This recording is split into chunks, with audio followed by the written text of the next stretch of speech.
Jadi kalau bisa dandan yang cantik, yang fresh, supaya nanti kalian jadi siapa tahu jadi kenang-kenangan bahwa kalian sudah publish gitu ya. Wah. Baik, sekarang kita lanjutin ke Esti Puji Rahayu. Slide berikutnya. Sorry. Aduh. Halo Esti. Halo Bu. Wah ini kok kayak gini ya. Bisa kebaca nggak? Wait. Masih yang tadi Bu. Ya, di share screen malah kayak gini. Bentar.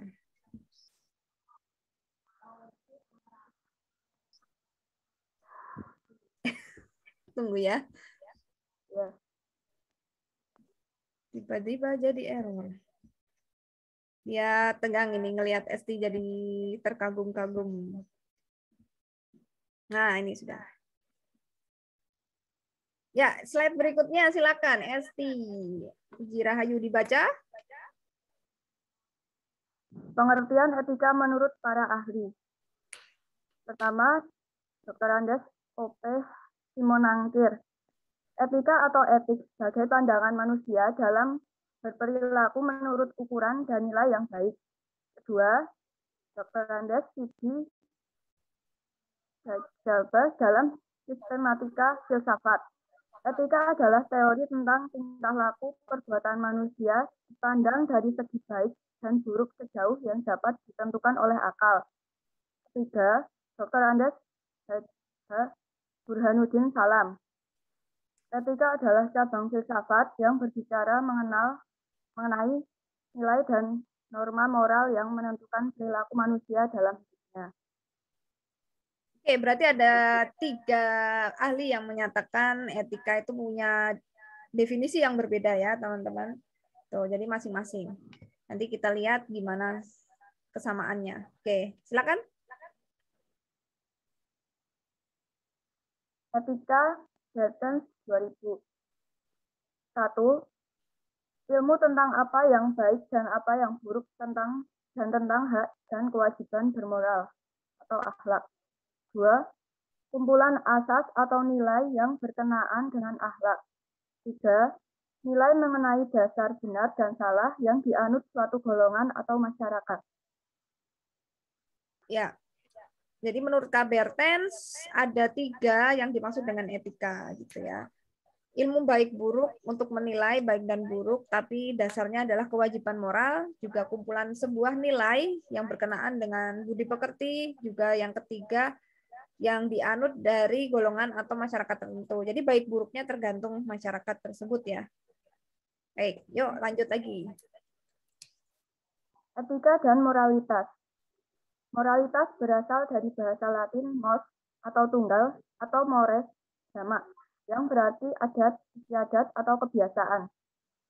Jadi etika dan moralitas mempunyai arti yang sama sebagai sistem nilai tentang bagaimana manusia harus hidup baik yang kemudian terwujud dalam pola perilaku yang konstan dan terulang dalam kurun waktu sehingga menjadi sebuah kebiasaan. Oke, jadi menurut Esti, apa makna dari slide ini? Di antara etika dan moralitas itu apa sih menurut yang sudah dibaca nih, kesimpulannya? Etika dan moralitas itu kebiasaan yang baik yang kemudian diturunkan atau diwariskan. Ya, diwariskan atau diimplementasikan ke tingkah laku atau kegiatan sehari-hari ya teman-teman semua. Gitu. Jadi etika itu kan tata aturan tadi ya, yang berawal dari sebuah nilai yang dianut di masyarakat gitu. Dan nilai yang setiap individu itu punya. Lalu dia dilakukan, dipraktekkan di kehidupan sehari-hari. Yang di sini bilang pola perilaku dan itu berulang konstan. Misalnya emang tipe orangnya disiplin. Jadi kan ada tuh satu negara yang emang gila disiplin kayak Jepang, yaitu artinya etikanya sudah seperti itu gitu ya. Bahkan mereka punya satu prinsip bahwa if you want to be a legend, you have to be a morning person gitu. Itu ada beberapa quotes yang memang jadi sebuah etika dan nilai yang tiap hari mereka anut gitu.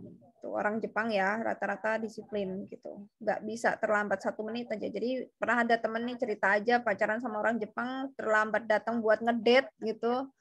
Wah, itu udah marah-marah ya. Atau tidurnya tuh gak sih harus sekitar jam 9 dan udah istirahat karena terkait dengan lampu dan semuanya itu kan biaya listrik gitu ya, itu udah keluar uang banyak. Belum nanti masak nasi kalau dibuang-buang juga marah lagi gitu. Tapi nggak semua sih, nggak semua seperti itu. Tapi rata-rata mayoritas dengan bangsa yang budayanya sudah punya etika dan moral yang strict dan disiplin ya udah setiap hari seperti itu. Jadi rigid sekali. Thank you, Heni. Sorry, Esti ya. Esti Puji Rahayu. Ya, Esti, boleh di resennya boleh diklik off ya. Nah, teman-teman kalau ada yang mau tanya, silakan di kolom komentar ditulis ya namanya, NIM nama NIM sama pertanyaannya langsung aja boleh, nanti juga dapat poin. Pokoknya di sini kita diskusi aja ya teman-teman. Bu, aku kalau menurut aku gini loh, kayak di sini saya pernah baca ini gimana, ada bangsa yang gini, langsung komentar aja di sini, free, bebas, gratis, nggak bayar, tanya malah dapat nilai, bukannya ini ya malah bayar ya. Thank you Esti Puji Rahayu. Sekarang yang ketiga ada Dahlia Heni. Halo Dahlia. Iya Bu, halo. Halo Dahlia Heni Damayanti. Baik, sudah siap untuk baca slide? Iya Bu. Baik, yuk. Sorry ini agak nggak jelas, tapi masih bisa ya dibaca ya? Bisa Bu, bisa. Ya, boleh. Silakan. 2 pendekatan etika. Pengertian etika yang kedua berbeda dengan moralitas. Yang pertama, etika dipahami sebagai filsafat, moral, atau ilmu yang menekankan pada pendekatan kritis dalam melihat dan memahami nilai dan norma moral serta permasalahan-permasalahan moral yang timbul dalam kehidupan bermasyarakat. Yang kedua, pengertian etika tidak berisikan nilai dan norma-norma konkret yang menjadi pedoman hidup manusia. Oke. Yang tidak berisikan nilai dan norma konkret menjadi pedoman. Itu menurut persepsi dari Dahlia apa sih? Kalau menurut saya itu berarti etika itu tidak tidak berpegang seluruhnya dengan pedoman hidup manusia kayak gitu Bu. Oke, jadi ada pedoman lain ya, yang mereka mungkin asasnya berbeda gitu, atau aturan yang mereka pakai tidak norma yang banyakkan universal dipakai gitu. Mungkin normanya para siapa tuh mafia gitu kan beda ya, dan mereka juga punya filosofi sendiri gitu. Membunuh menurut mereka itu ada benarnya, tetapi membunuh yang gimana, yang orang membawa kesengsaraan ke banyak orang itu buat mereka patut dibunuh dan dihabisin gitu. Tapi etika universal, norma konkret pada umumnya kan nggak boleh bunuh. Tapi juga ada filosofi yang benar untuk para orang-orang ini gitu teman-teman. Jadi seperti itu ya. Jadi etika itu ada 2 pengertian. Kalau dilihat dari slide ini ya, yang dipahami sebagai moral universal atau yang moral partial truth atau sebagian orang gitu. Jadi mafia sendiri itu punya filosofi tidak sembarangan dia menyiksa orang. Jadi yang disiksa itu lihat-lihat dulu dia pantas deserve nggak dapat hal-hal seperti ini. Kalau enggak ya jangan gitu. Jadi ada sebuah nilai standar yang mereka sendiri anut. Jadi berbeda ya dengan pada umumnya. Ayo lanjut lagi Dahlia.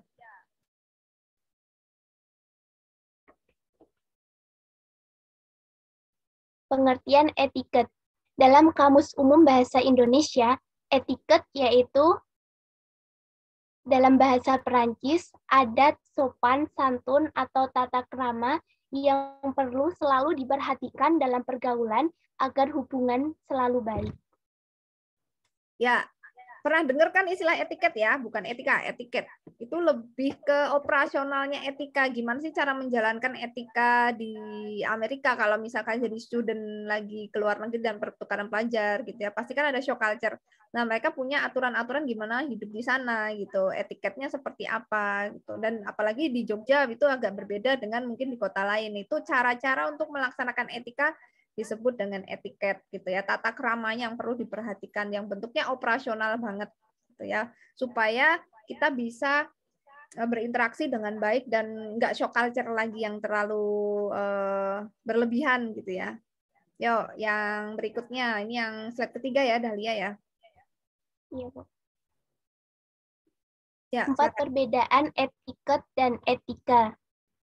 K. Bertens memberikan 4 macam perbedaan etiket dengan etika, yaitu yang pertama, etiket menyangkut cara atau tata cara suatu perbuatan harus dilakukan manusia. Misal, ketika saya menyerahkan sesuatu kepada orang lain, saya harus menyerahkannya dengan menggunakan tangan kanan.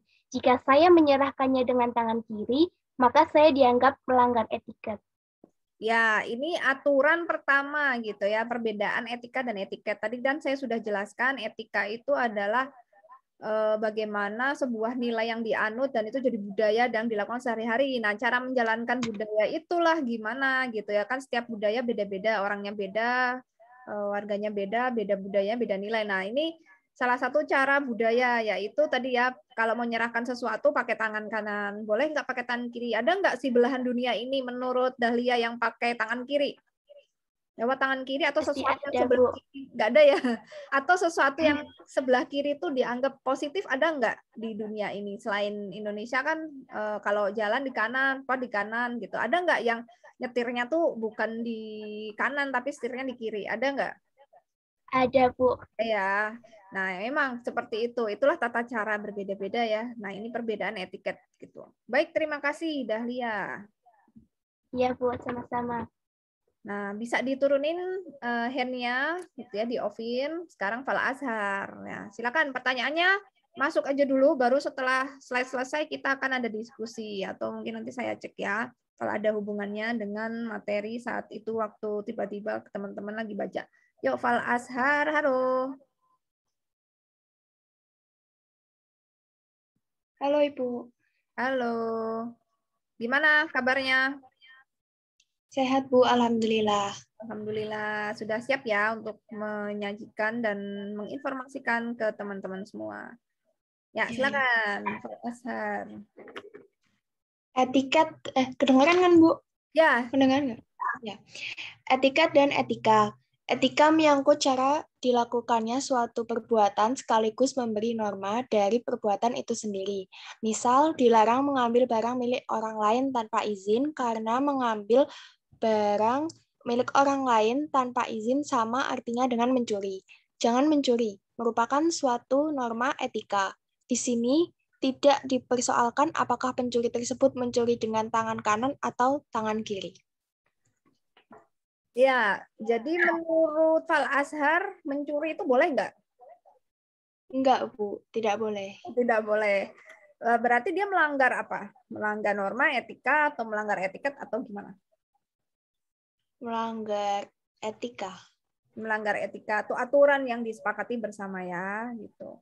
Tapi udah kalau tidak boleh artinya kan ini sudah pelanggaran suatu norma ya tidak perlu lagi ada cara melanggar yang tepat gimana gitu ya. Seperti yang dilakukan di belahan dunia ini misalnya hukuman mati itu kan salah satu yang melanggar etika juga sebenarnya ya di beberapa budaya. Tapi ada juga yang hukuman mati itu legal. Bukan bunuh diri, sorry. Suicide ya, commit suicide itu di negara mana ya? Lupa, di Belanda, di Holland. Kalau salah itu legal. Kenapa legal? Karena ya memang seperti itu etikanya. Itu hak seseorang untuk melakukan apapun pada tubuhnya dan punya free will, apa yang mau dia lakukan itu bebas gitu. Dia termasuk mengakhiri hidupnya. Misalnya sudah punya semuanya, udah pernah punya anak, punya cucu, udah kaya raya, punya perusahaan, udah pernah keliling dunia, terus nggak meninggal-meninggal, bingung sendiri daripada menyusahkan orang lain. Nah di Belanda kalau tidak salah ya, nanti ada informasi lagi kalau saya keliru gitu. Nah, itu boleh suntik mati, boleh memilih untuk suntik mati begitu ya. Nah, itu menurut norma dan etika kan bunuh diri di negara seperti Indonesia atau negara di timur gitu ya, ketimuran adat ketimuran, budaya timur kan tidak diperbolehkan bunuh diri gitu. Nah, di sana tuh diperbolehkan. Nah, ini ada etikanya gitu loh. Walaupun di sana diperbolehkan ada etiketnya teman-teman. Tata aturannya itu harus membuat suatu perpisahan gitu ya, bikin goodbye, ada farewell-nya juga, terus ada warisan, surat warisan dan sebagainya itu tetap harus ditulis gitu. Terus ada prosedur yang sangat ketat yang harus diikuti. Nah, ini pun masuk ke dalam sebuah etiket bagaimana etika itu berlaku begitu, teman-teman. Nah, silakan lanjut lagi untuk Fal Azhar. 2. Etiket hanya berlaku dalam situasi di mana kita tidak seorang diri, ada orang lain di sekitar kita. Bila tidak ada orang lain di sekitar kita atau tidak ada saksi mata, maka etiket tidak berlaku. Misal, saya sedang makan bersama teman sambil meletakkan kaki saya di atas meja makan. Maka saya dianggap melanggar etiket. Tetapi, kalau saya sedang makan sendirian atau tidak ada orang lain, maka saya tidak melanggar etiket jika saya makan dengan cara demikian. Iya, jadi etiket itu berlaku kalau kita sedang berada di society atau sedang berinteraksi ya teman-teman. Ya, karena kan tadi etika itu kan milik suatu golongan, suatu kelompok. Jadi kalau kita lagi makan sendiri dan etikanya orang Jawa misal makannya harus sambil duduk gitu ya gitu. Nah, terus tiba-tiba kita lagi ngumpul sama orang yang sepuh-sepuh di rumah lagi lebaran terus kita makannya sambil berdiri pasti kita kena tegur, kok makannya kayak gitu nggak sopan, jangan di depan pintu, jangan berdiri, duduk, dimarahin eyang misalnya. Nah itu kita udah melanggar etiket yang dimana etika di situ berjalan, sedang berlaku. Nah kalian boleh kok berdiri makan sambil ngemil, sambil ngeliat ke jendela kalau lagi di kamar sendirian gitu ya, atau makannya sambil kakinya naik, misalnya lagi ngerjain tugas dan itu sendirian, itu tidak berlaku etiket itu gitu. Silakan saja. Tapi ketika ada orang-orang lain yang sudah bersepakat melakukan hal itu bareng-bareng dan itu hal yang baik, dan kalian tidak mengikuti aturan di situ, ya otomatis Anda melanggar etika. Jadi kurang lebih seperti itu penafsirannya dari slide ini. Nah, ini Fal Azhar, slide kedua berarti ya. Ini yang ketiga. Iya, Bu. Oke, yang terakhir buat Fal Azhar, silakan. Etika selalu berlaku, baik kita sedang sendiri atau sedang bersama orang lain. Misal, larangan mencuri selalu berlaku, baik sedang sendiri atau ada orang lain. Atau barang yang dipinjam selalu harus dikembalikan meskipun si empunya barang sudah lupa. Oke, nah menurut si Fal Azhar, kamu pernah nggak kayak tiba-tiba aku pinjem barang tapi lebih baik nggak usah ngomongnya nanti aja di belakang gitu. Pernah nggak kira-kira? Kalau kepepet biasanya gitu. Apa yang kamu pinjam dan kamu baru izin belakangan? Apa tuh? Kalau di rumah deh, biasanya di rumah ya. Kalau itu barang-barang kan biasanya ngomongnya terakhir apa? Misalnya pinjem HP orang tua gitu. Oh gitu. Mah aku pinjam Ya, buat online gitu ya misalnya. ya. Baik. Ya, ya, Tapi ya. jarang sih. Jarang Mesti ya. bilang dulu. Oke, berarti ini mematuhi etika dan ngerti etiketnya ya, cara mematuhi etika. Nah, saya ada cerita sedikit. Kebetulan kan kalau saya ngekos di sini kan bareng-bareng tuh semuanya barang itu kan jadi satu. Kayak di kulkas itu kan semua barang masuk jadi satu. Nah, sempet ada insiden es krim saya tuh berkali-kali hilang, telur habis gitu ya. Terus nugget juga tahu-tahu hilang gitu. Nah, padahal kita sudah buat sebuah aturan supaya etika ini berjalan, tetap aja dilanggar gitu ya. Nah, sebenarnya kenapa bisa terjadi ya mereka tidak punya nilai dan moral tentang bagaimana sih menjaga barang milik bersama, gimana aturan yang benar. Jadi kita nggak bisa salahkan etiketnya gitu lah. Udah ada aturannya udah benar, etikanya udah kita sepakati dia tidak mengikuti, artinya nilai yang dia bawa dari rumah dia belajar selama hidup ini nggak punya value itu gitu loh, bahwa barang yang milik bersama ini harus gimanain loh biar saya itu juga dapat. Jadi ambil-ambil aja menurut dia, menurut value dia, menurut nilai dia itu hal yang benar gitu loh. Nah itu ya rodok lucu sih menurut saya. Jadi kalau orang udah paham ke alur seperti itu ya nggak akan marah lagi. Oh ya sudah, memang dia tidak pernah diajarkan bahwa harus izin dulu gitu. Buat mereka ketika ada di satu gedung itu adalah milik dia gitu. Itu value dia, itu nilai dia gitu. Ya saya atau teman-teman yang sudah paham sampai sejauh itu ya kita akan respect aja, ya sudah mau gimana, harganya cuma 3.000 doang ini gitu. Tapi ya sering hilang kan es krim lama-lama. Ya udah kalau mau makan es krim gak disimpan lagi deh, beli dulu baru makan. Oke, thank you Fal Azhar. Iya, Soal sama-sama. es krim ya, yang soal suka hilang di kosan Fal Azhar, Rohmah. Kalau teman saya ini telur hilang mulu, ada ampun Miss, telur kok habis terus ya gitu. Ya udahlah mau gimana gitu. Akhirnya aku udah ngerti kok, mungkin mereka juga nggak ada lah pengertian kayak gitu. Mau dikasih pengertian juga udah terlambat ya, karena udah tua juga, udah gede, bukan ibunya lagi kita kan, ibarat gitu. Thank you. Yuk ada Latifah Nur Amalia. Halo. Halo Bu. Halo Latifah. Iya, halo Bu. Ya, silakan membaca slide berikutnya yang sudah dibaca sama Falasar Rohmah. Latifah. Ya, silakan. Ini masih soal etika dan etika ya. Yang ketiga, menurut Kak Bertens tadi. Selanjutnya, poin ketiga, etiket bersifat relatif yang dianggap tidak sopan dalam satu kebudayaan bisa saja dianggap sopan dalam kebudayaan yang lain. Misal, makan dengan tangan atau bersendawa waktu makan. Etika bersifat absolut, jangan mencuri, jangan membunuh, merupakan prinsip-prinsip etika yang tidak bisa ditawar-tawar. Oke, ini tadi yang sudah sedikit disinggung ya, jangan membunuh gitu. Kalau membunuh nyamuk boleh nggak menurut Latifah? Membunuh tikus gitu, hama gitu, ular, boleh nggak? Boleh Bu, karena itu kan membawa kerugian, Ya, merugikan orang lain atau pihak lain. Ya, baik-baik. Bisa ya, boleh. Karena ada beberapa di belahan dunia ini atau di sekelompok orang yang itu diperbolehkan karena ada asas kebermanfaatan dan ketidakbermanfaatan. Nah, tapi ada di kalangan lain juga yang tidak boleh membunuh seekor nyamuk pun, misalnya seorang biksu gitu ya, atau biksuka yang memang bahkan tidak boleh membunuh semut gitu, itu tidak boleh juga. Dan mencuri apapun bentuknya, baik itu yang mencuri nanti dibagi-bagi ke orang yang tidak punya juga nggak boleh. Gitu. Nah, itulah disebut etika. Tapi ini ada yang absolut. Absolut di sini maksudnya adalah kebenaran yang universal, seluruh mayoritas manusia, ras manusia mengakui ini gitu dan menyatakan bahwa ini yang seharusnya tidak dilakukan gitu ya. Secara umum. Jadi kalau ada yang membunuh boleh, mencuri boleh, itu tidak umum gitu ya. Dan artinya dia ada di kalangan tertentu gitu. Kalau secara mayoritas, universal, dan kita katakan kenapa absolut itu mayoritas yang di bumi ini menyatakan mencuri tidak baik, membunuh tidak baik, dan itu jadi sebuah etika global gitu ya. Nah, tapi juga di sini nomor 3 bilang relatif. Soalnya apa? Selain global ada juga belahan dunia ini yang kalangan kecil yang itu boleh gitu loh. Makan dengan tidak dengan tangan misalnya, dengan yang lain, dengan sumpit dan sebagainya ya. Oke, silakan lanjut lagi. Poin keempat, Latifah. Selanjutnya, etiket memandang manusia dari segi lahiriah saja. Orang yang berpegang pada etiket bisa juga bersifat munafik. Misalnya, bisa saja orang tampil sebagai manusia berbulu ayam. Dari luar sangat sopan dan halus, tapi di dalam penuh kebusukan.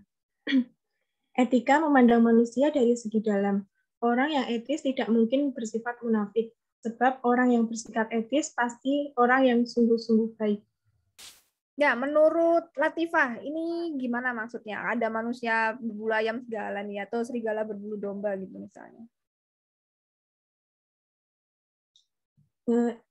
Bisa saja jadi di depan itu bersikap baik, misalnya dengan orang lain ramah, namun di balik itu ternyata dia ada sesuatu yang diincar, misalnya diam-diam ramah itu karena ingin mencuri atau memiliki hak milik orang lain tersebut. Iya, bisa juga seperti itu ya teman-teman. Jadi ini perbedaan etika dan etiket. Kalau etiket itu kan tata cara bagaimana melakukan etika. Jadi bisa saja caranya itu halus, baik, dan benar, tapi sebenarnya etikanya nggak masuk gitu loh. Ini yang mau disampaikan di slide ini.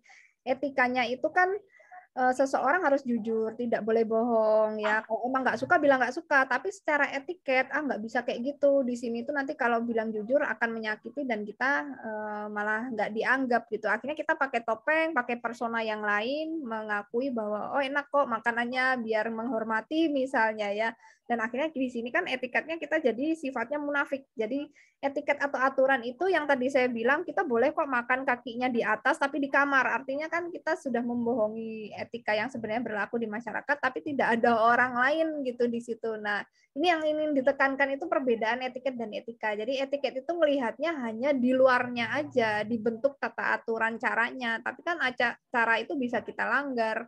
dan akhirnya kita bisa menjadi orang lain yang bukan kita gitu. Itulah etiket. Ketika kita masuk ke budaya kantor tertentu, kita harus kayak gitu, padahal kita bukan seperti itu. Kita harus ikuti, kita harus patuhi etikanya dengan melaksanakan etiket itu. Misalnya pakai seragam, padahal aku nggak suka Bu pakai seragam gitu ya, aku jadi orang munafik nih. Aku sukanya tuh pakainya baju bebas, kalau ke kantor sepatunya kiri kanan warnanya beda gitu ya. Kayak saya dulu di kantor kayak gitu, karena kan bebas kan. Nah, sekarang harus pakai seragam gitu lah. Nah, mau nggak mau kan kita jadi orang lain. Nah, disinilah bedanya etiket dan etika. Etiket itu dari luarnya tuh ditata sedemikian rupa supaya bisa masuk dengan aturan yang sudah disepakati atau etika itu sendiri. Gitu. Ya, ini yang terakhir ya, benar ya, Latifah ya? Iya, Bu. Ya, dari Latifah. Yuk. Ini gimana sih? 4 hierarki etika. Ya, silakan. 4 hierarki etika. Makro yang paling atas ada etika sosial, selanjutnya etika organisasi, lalu etika profesi, dan moralitas pribadi. Ya, menurut Latifah ini gambar ini menceritakan apa nih? Ada makro, ada mikro, terus tiba-tiba ada piramida terbalik. Yang paling atas itu yang paling luas adalah etika sosial, lalu turun ada etika organisasi, lalu mengerucut lagi lebih kecil skupnya etika profesi, lalu mengecil lagi paling kecil paling bawah itu mikro yaitu moralitas pribadi. Menurut Latifah, persepsi Latifah gimana sih? Ini cerita tentang apa sih diagram ini? Menurut saya ini menceritakan tentang tingkatan etika dari yang paling atas itu etika sosial, itu lingkup etika yang sangat luas, misalnya seperti di Indonesia. Selanjutnya di bawahnya itu ada etika organisasi, itu mungkin etika di lingkup seperti pemerintahan, segala macam yang lebih sempit dari sosial. Lalu dilanjutkan di bawahnya ada etika profesi, di situ lebih kecil lagi lingkup etikanya. Lalu moralitas pribadi itu etika atau moral dari masing-masing pribadi sendiri. Iya, betul. Iya, betul banget ya. Correctly 100% correct ya, betul. Jadi di sini hierarki itu mengatur bagaimana lingkup dari besaran komunitasnya gitu. Ketika makro di sini se-Indonesia itu, bahkan yang lebih ekstrim kan dunia gitu ya, tata cara di dunia, lalu muncul ke negara gitu, bangsa dan negara. Jadi etika sosial di bangsa dan negara seperti apa? Baru ke organisasi, badan usaha, perusahaan, institusi di universitas, di SMK, di sekolah begitu, di PT dan semuanya. Lalu nanti masuk ke struktur yang lebih kecil, yaitu orang-orang atau SDM yang menggerakkan usahanya, di mana ada profesi guru, dosen, tentara, begitu ya, ada pengacara, perbankan, dan sebagainya, itu punya etika, punya aturan di situ. Lalu aturan ini juga mengatur ke level yang paling rendah, yaitu level kita sebagai pribadi manusia harus punya tata cara, aturan, value, nilai, dan moral itu sendiri. Gitu. Terima kasih ya Latifah sudah menjelaskan. Ya, sama-sama. ya bisa di off kan raise hand-nya. Sekarang lanjut ke Ajeng Nurmalia. Silakan yang mau bertanya langsung saja. Nama, NIM, dan pertanyaan ya. Nanti kita bahas bareng-bareng. Ajeng, apa kabar? Baik Bu, alhamdulillah sehat. Ya, udah siap nih. Ya Bu. Ya.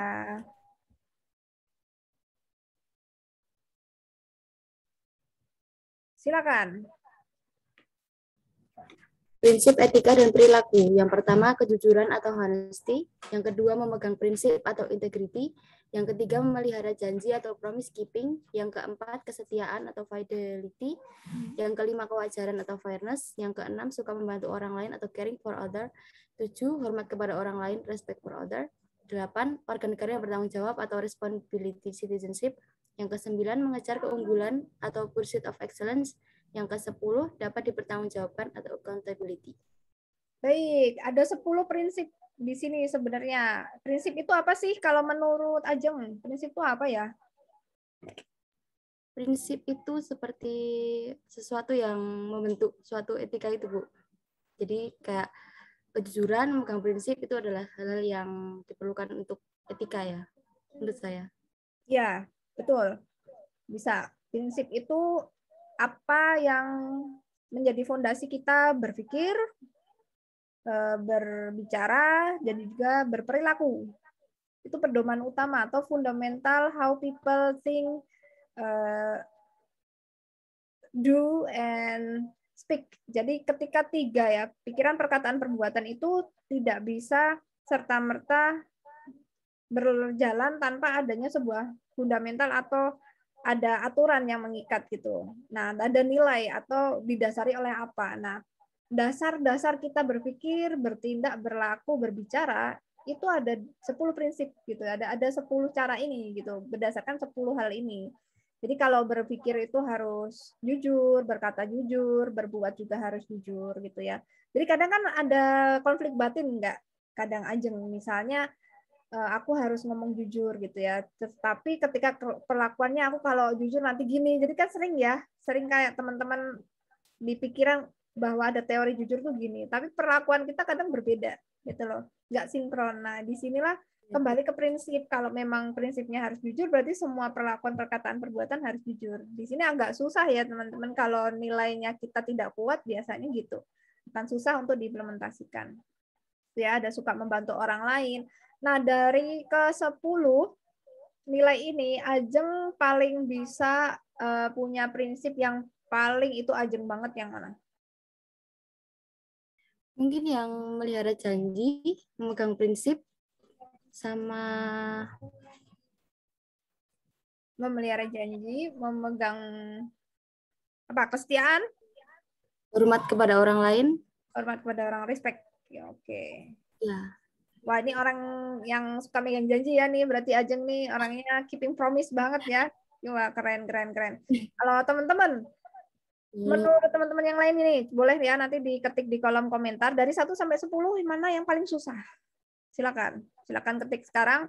Saya mau lihat 1 sampai 10 dari prinsip etika dan perilaku manusia sebagai individu yang paling sulit dilakukan. Prinsip mana yang paling susah untuk dipegang teguh? Kejujuran nomor 1. Oke, kejujuran. Ya, nanti saya informasikan tentang gimana jujur yang dalam kondisi tertentu itu adalah kebenaran dan ada ketidakbenaran. Jujur juga kadang juga jadi sebuah kebohongan ketika situasi dan kondisinya tidak pas, teman-teman.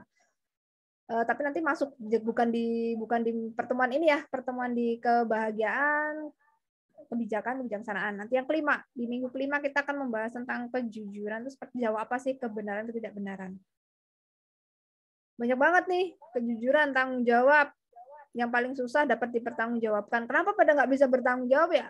Pada pergi-pergi aja nih, berarti wah ini berarti tipe-tipe on off nih, ghostingan nih, bahaya. Oke, thank you teman-teman yang sudah masuk. Memang kejujuran itu paling sulit, tapi sulit ini kan ada rule of game-nya ya. Nanti aku tunjukin. Mungkin sulit karena tidak tahu cara mainnya. Kalau udah tahu cara mainnya, jadi nggak akan ada lagi rasa guilty atau rasa bersalah. Karena itu sudah termasuk, oh ini dia aku bener kok.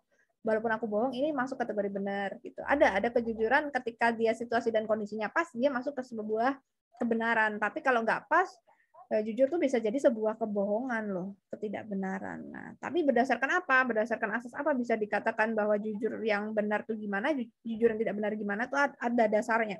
Ya, kebermanfaatan dan kewajiban nanti ketika minggu kelima. Baik, lanjut lagi ya. Ajeng. Pengertian profesi menurut Kamus Besar Bahasa Indonesia atau KBBI, profesi adalah bidang pekerjaan yang dilandasi pendidikan dan keahlian seperti keterampilan, kejuruan, dan sebagainya yang tertentu. Atau menurut Franz Magnus Suseno, tahun 1991, profesi terbagi menjadi profesi pada umumnya dan profesi luhur.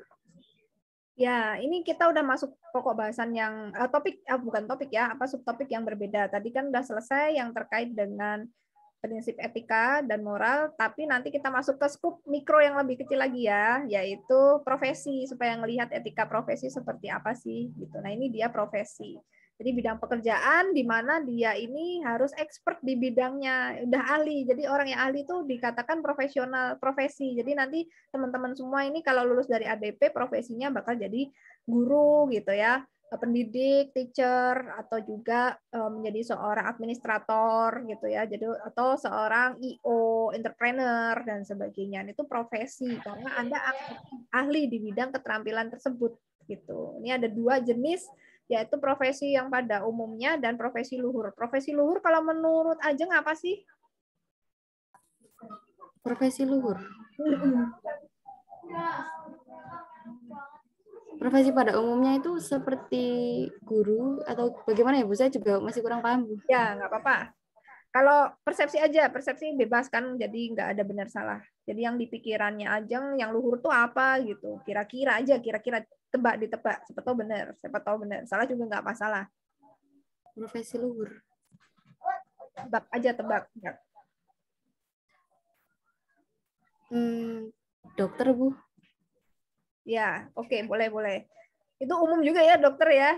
Luhur itu yang ya nggak apa-apa.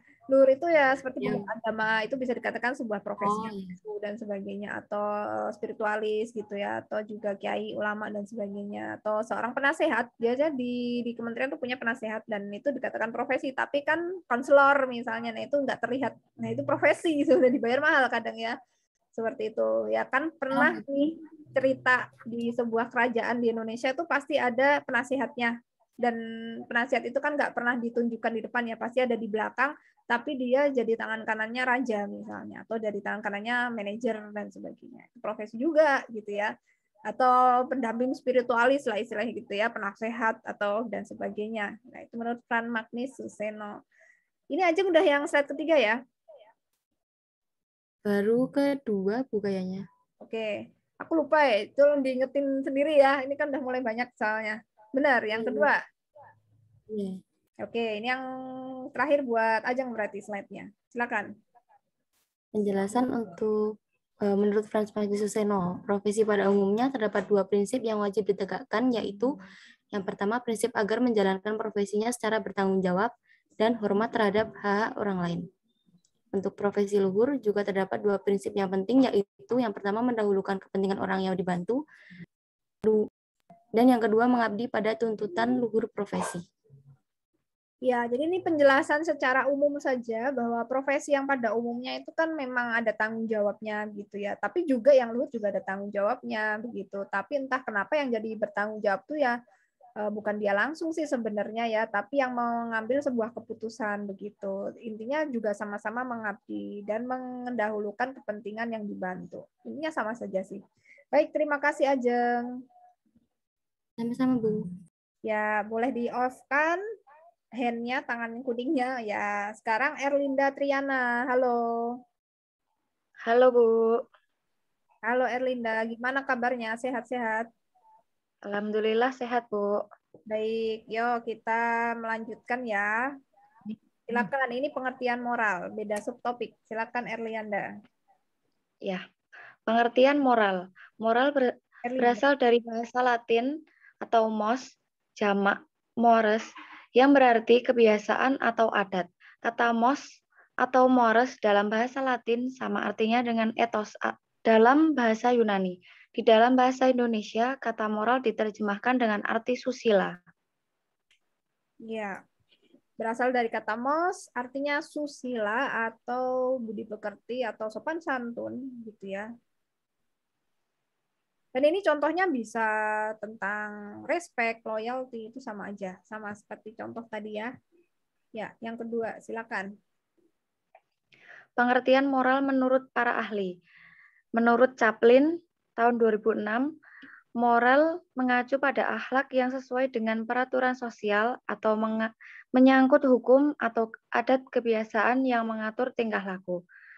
Yang kedua, menurut Hurlock, tahun 1990, moral adalah tata cara, kebiasaan, dan adat peraturan perilaku yang telah menjadi kebiasaan bagi anggota suatu budaya. Yang ketiga, dari Wantah, tahun 2005, moral adalah sesuatu yang berkaitan atau ada hubungannya dengan kemampuan menentukan benar, salah, dan baik buruknya tingkah laku. Nah, di sini moral menurut Hurlock tahun 90 kan tata cara, kebiasaan, peraturan yang dimana menjadi habit juga ya dengan anggota budaya di situ. Nah, sama nggak sih menurut Erlinda dengan etiket, moral dan etiket sama nggak? Kan di sini moral bilangnya tata cara yang berlaku di budaya tertentu. Dan etiket kan gimana cara melakukan atau tata cara juga melakukan sebuah etika. Sama nggak kalau menurut Erlinda sendiri? Moral dan etika. Mungkin sama. Tapi tuh kalau etiket itu kan dalam lingkup kecil, kayak sendiri gitu loh. Kalau dalam kayak tadi tuh kalau kakinya di atas itu kan itu tetap sopan. Tapi kalau di lingkup bertemu dengan banyak orang itu tetap gak sopan gitu. Jadi sama. Ya. Betul, betul. Jadi beda hierarki sebenarnya ya. Sama tapi sama dalam artian tata caranya aja secara definitif. Tapi untuk konsekuensi yang diberikan berbeda ya. Etiket konsekuensinya kan nanti kalau dilakukan tidak dilihat banyak orang nggak apa-apa. Kalau moral nggak dilakukan nanti bisa protes orang-orang. Karena moral ini lebih ke dipakainya ketika banyak orang. Sama sih dengan etiket ya, tapi mungkin sedikit operasional kalau etiket. Kalau moral sih bukan operasional, tapi gimana dia itu sebuah nilai jatuhnya lebih tinggi lagi dibanding etiket ya, bukan bukan per individu ya. Bahkan di bawahnya moral itu etiket itu sendiri gitu. Nanti kalau naik baru moral. Oke, silakan. Esensi pengertian moral. Moral merupakan suatu sikap atau tindakan yang dimiliki tiap individu yang memiliki nilai positif seperti bersopan santun sesuai dengan norma yang ada di suatu masyarakat. Dengan memiliki moral, manusia bisa menjalin hubungan yang baik dengan individu yang lain. Secara umum, moral merupakan sesuatu yang berhubungan dengan prinsip-prinsip tingkah laku, seperti akhlak, budi pekerti, dan mental, yang membentuk karakter dalam diri seseorang sehingga dapat menilai dengan benar apa yang baik dan buruk. Ya, oke. Kalau misal dia melanggar etiket, melanggar moral nggak menurut Erlinda? Iya. Ya, secara tidak langsung iya ya. Tapi gimana Ya. aku melihat di masyarakatnya ya? Kalau memang dia makannya sambil kakinya berdiri di kamar sendiri, bisa jadi memang melanggar moral. Tapi kalau dilihat dari masyarakat umum dan dia melakukan itu di depan umum, ya jelas banget melanggar ya gitu. Dia nggak tahu ini misalnya, ya sebenarnya melanggar sih, tapi takutnya jadi habit gitu ya, jadi kebiasaan dan kita lagi di banyak orang lupa gitu. Nah, jadi kalau bisa memang aturannya seperti itu coba untuk dipatuhin walaupun tidak ada orang gitu supaya kita terbiasa pas banyak orang. Jadi seperti itu yang mau ditekankan. Terima kasih Iya, Erlina. Bu. Bisa diturunkan dulu Iya, tangannya. Bu. Sekarang Faza Lintang Utami. Halo Faza. Halo Bu. Halo. Faza. Ini belum muncul nih Faza nih. Halo Bu. Oh, kok tidak muncul? Ada suaranya nggak ya Bu? Ada sih, tapi wajahnya kamu nggak kelihatan nih. Ya sudah, nggak apa-apa deh.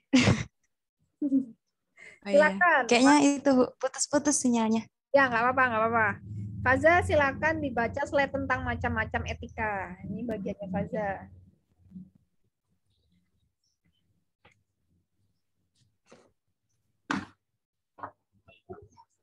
Bentar Bu, hilang Bu. Bentar. Ya, ya. Iya. Macam-macam etika. Terdengar Bu? Ya, ya, terdengar. Jelas. Iya. Clear. 1. Etika deskriptif. Etika yang menelaah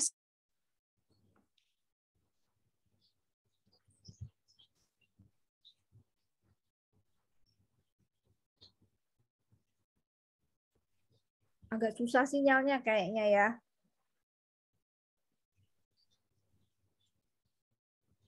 Oke.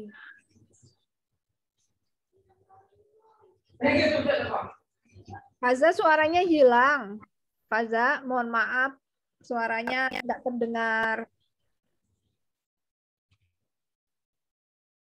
Faza, sorry, kayaknya kita lempar ke teman berikutnya aja ya, nggak apa-apa ya, soalnya suaranya nggak terdengar, nanti malah waktunya kita habis di sini, gitu ya. Nggak apa-apa, Faza. It's okay. Masih banyak ini ya kesempatan. Kita langsung aja lanjut ya. Faza terputus di sini teman-teman. Sorry, nanti malah waktunya kita habis gitu ya. Faza, it's okay. Nggak masalah. Yang penting sudah tercatat ya, Faza. Lalu Veronita, kita lanjutkan untuk rest of the slide. Sisanya kita ke Veronita aja. Halo, Viro. Halo, Bu. Ya, Veronita melanjutkan slide ya. Karena tadi ada gangguan. Ya. Yuk, silakan dibaca. Macam-macam etika. 1. Etika deskriptif. Etika yang menelaah secara kritis dan rasional tentang sikap dan perilaku manusia, serta apa yang dikejar oleh setiap orang dalam hidupnya sebagai sesuatu yang bernilai. Yang kedua, etika normatif. Etika yang menetapkan berbagai sikap dan perilaku yang ideal dan seharusnya dimiliki oleh manusia atau apa yang seharusnya dijalankan oleh manusia dan tindakan apa yang bernilai dalam hidup. Ya, ini dia macam-macam etika. Ada 4 sebenarnya, tapi lebih dari 4 sih. Saya mau jelaskan yang ini dulu aja gitu ya. Etika deskriptif itu gimana menelaah secara kritis. Itu ya, yang normatif, yang ideal. Jadi beda ya. Lalu berikutnya, silakan. Yang ketiga, etika teleologi. Suatu tindakan dikatakan baik jika tujuannya baik dan membawa akibat yang baik dan berguna.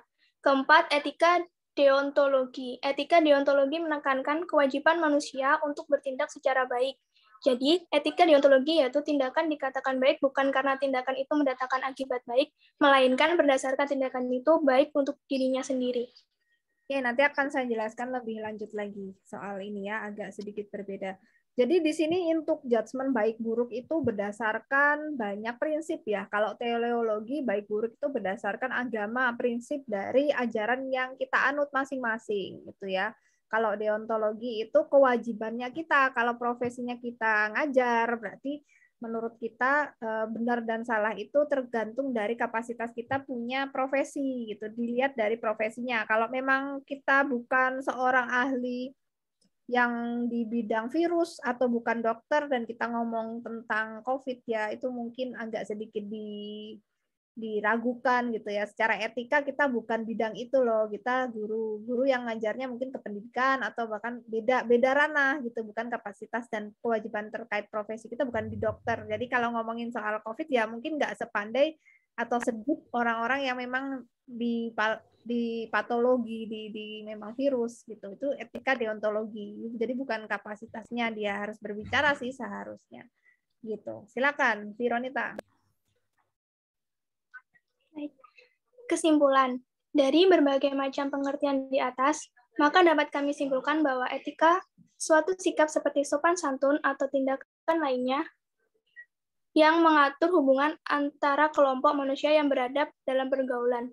Profesi adalah suatu pekerjaan yang berkaitan dengan bidang yang didominasi oleh pendidikan dan keahlian, yang diikuti dengan pengalaman praktik kerja, purna waktu, sedangkan moral adalah nilai yang berlaku dalam suatu lingkungan sosial dan mengatur tingkah laku seseorang. Ya, jadi beda ya ketika sudah berhubungan dengan profesi dan moral gitu. Jadi kalau menurut Veronita, mana yang skupnya paling kecil di antara etika, profesi, dan juga moral? Yang skup paling mikro yang mana? Yang paling mikro. Ya, yang paling kecil. Gitu. Kalau tadi kan ada sosial tuh di atas. Nah, ini sekarang antara etika, profesi, dan moral, itu yang paling kecil skupnya yang mana? Secara definisi mungkin gitu. Yang mana? Moral.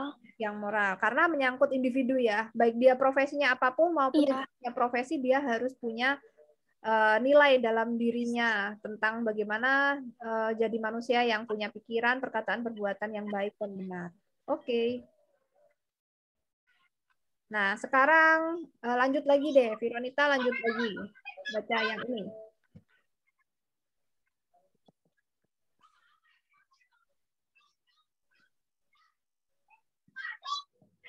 Ya, silakan dilanjutkan.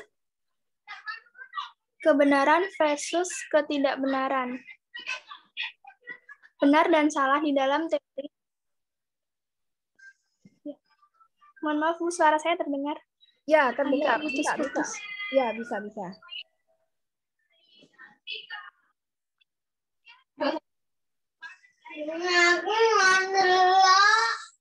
Aduh, agak ini ya, berat ya. Sinyalnya tiba-tiba down.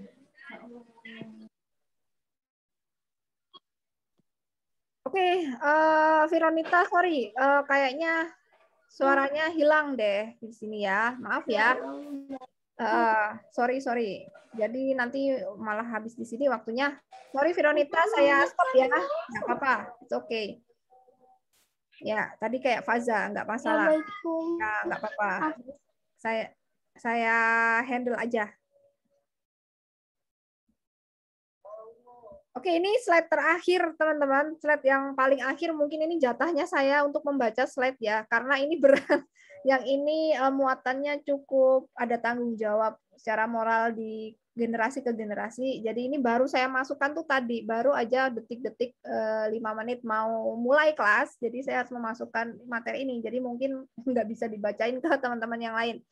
Jadi disinilah semua inti dari pembelajaran hari ini, teman-teman, dari slide awal dan akhir tentang etika, profesi. Apa itu profesi? Yaitu pekerjaan kita, di mana kita ahli di situ, dan kita terampil di situ, itu profesi. Dan moral adalah nilai yang memang dianut dari individu itu sendiri. Dan etika adalah moral yang sifatnya kolektif ya, kolektif conscious, diakuin banyak sekelompok orang tertentu. Nah, gimana kita melihat sebuah kebenaran dan ketidakbenaran pada akhirnya gitu ya. Di sini kebenaran dan tidak benaran itu, teman-teman, kalau menurut suatu ajaran paling kuno yang disebut Sanatana Dharma atau kebenaran universal ya, itu teori awal muncul sebelum ada agama menurut buku-buku tentang filosofi ketuhanan. Nah, indikator dari sebuah benar salah itu dilihat dari dua hal. Ya, ciri-ciri benar salah itu ada dua. Satu, kebermanfaatan jangka panjang. Ya, jangka panjang ini bukan hanya 5 tahun, 10 tahun, tapi mungkin lebih dari itu dan mungkin generasi ke generasi, gitu ya. Dan yang kedua, ciri-ciri kebenaran dan tidak kebenaran itu ada selain kebermanfaatan, yaitu adalah kewajiban. Jadi ada dua, kebermanfaatan dan kewajiban. Nah, yang kewajiban ini ada dua, teman-teman semua. Satu, kewajiban kita karena profesi, misal sebagai dokter, kita punya kewajiban menyembuhkan orang, kita punya kewajiban memberikan obat memang kalau dia sakit gitu ya.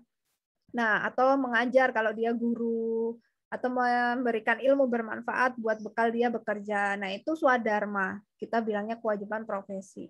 Lalu yang kedua, ada kewajiban juga, ya, jenis kewajiban yang dimaksud adalah kewajiban kita pada bangsa dan negara, ya, pada membela bangsa, mengisi kemerdekaan, membangun bangsa ini, membangun negara ini, disebut para dharma. Jadi teman-teman semua yang belum punya profesi, yang saat ini tidur, makan, belanja, dan main di Indonesia, Anda punya kewajiban pada bangsa dan negara ini untuk mengisi kemerdekaan, untuk membangun bangsa. Itu Anda terikat kewajiban, teman-teman. Walaupun Anda belum punya profesi.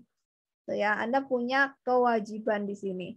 Nah, di sini saya contohkan tentang kebenaran dan ketidakbenaran yang tadi mungkin soal kejujuran yang kalian bilang sulit ya. Jadi di sini saya berikan sedikit clue-nya supaya nanti pas kita menginjak ke materi yang kelima tentang kebahagiaan, kebajikan itu agak sedikit mulai paham lagi lebih dalam ya.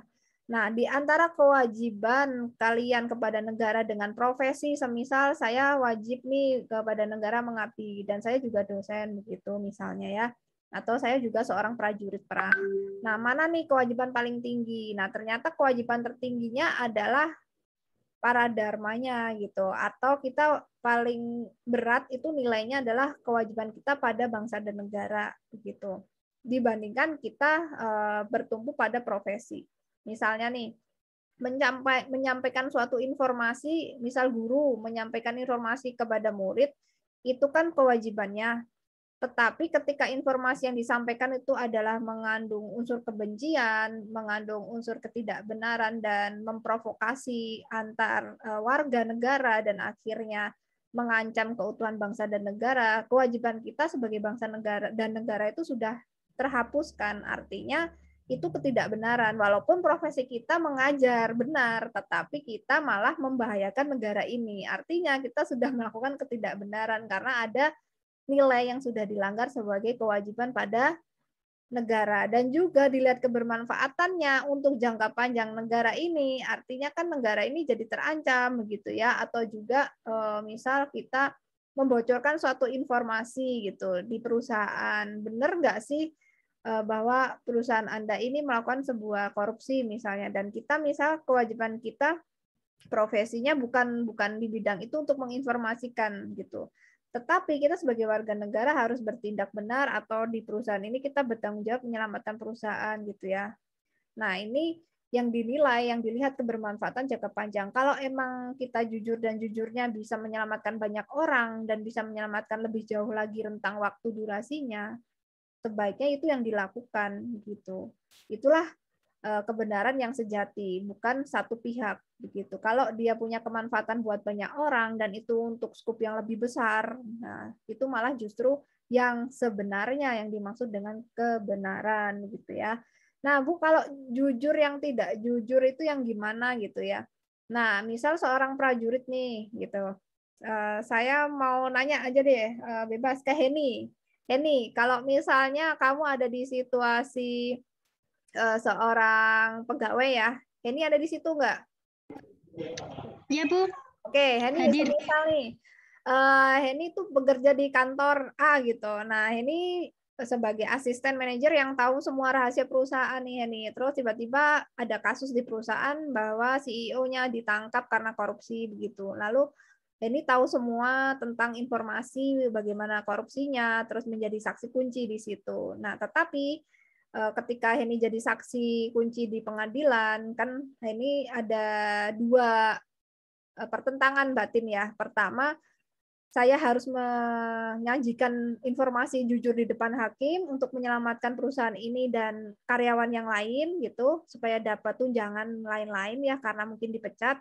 Atau saya diam aja karena saya sendiri diancam. Kalau saya jadi saksi kunci, saya punya keamanan hidup bakal terancam. Misal keluarga akan dibunuh, Heni sendiri mungkin akan dibunuh, diancam pembunuhan. Lalu apa yang sebaiknya atau kira-kira Heni memilih bagaimana? Bicara apa adanya dengan konsekuensi diancam hidupnya, atau jujur atau tidak, atau melindungi keluarga dengan tidak membicarakan yang sesungguhnya. Kalau Heni, apa yang Heni pilih? Baik, Bu, terima kasih atas waktunya.